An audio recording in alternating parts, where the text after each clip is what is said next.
മമ്മൂട്ടി പല വേഷങ്ങളിൽ വന്ന് കൊട്ടിയാടുന്നു. രംഗണ്ണനും മാർക്കോയും മലയാള സിനിമയുടെ അതിരുകളെ തന്നെ മാറ്റിവരച്ചു. പക്ഷേ ആ ചോദ്യം അവിടെ ബാക്കിയായി.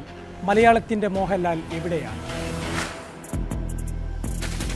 എന്റെ പൊന്നു ബ്രോ, ലാലേട്ടൻ പൊളിച്ചടുക്കി എന്ന് പറയാൻ കൊതിയാവുകയാണ്. സത്യം പറയല്ലോ, കൊതിയാവുകയാണ്. പുള്ളിക്ക് കൊടുക്കണേലും ചെയ്യാൻ പറ്റും. അതല്ലേ അതാണ് 2024 തുടക്കമെത്തിയ വാലിബനും ഒടുക്കമെത്തിയ ബറോസും മൂക്കും കുത്തി വീണു.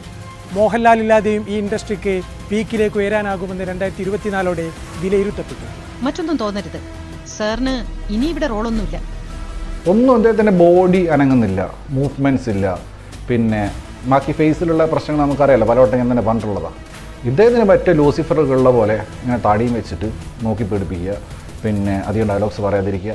അതിനിടയിലേക്കാണ് മോഹൻലാലിനെ ഒരു അംബാസഡറിലിരുത്തി തരുൺ മൂർത്തി കൊട്ടകകളിലേക്ക് ഡ്രൈവ് ചെയ്ത് വരുന്നത്. ഇതെന്ത് വിൻറ്റേജ്, എവിടുത്തെ വിൻറ്റേജ്? അങ്ങനെ സംഭവം ഇല്ല, അതിന് നടക്കൂല മക്കളെ.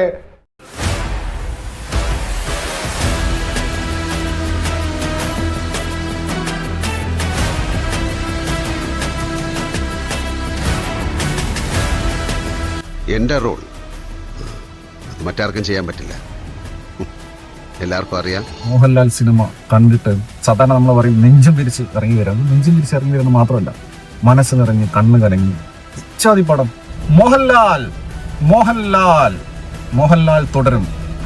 കടിച്ച പാമ്പിനെ കൊണ്ട് വിഷമിറക്കിക്കുന്ന ഒരു പാരമ്പര്യമുണ്ട് എൻ്റെ തറവാടിന്, അല്ലടാ സർക്കിളെ.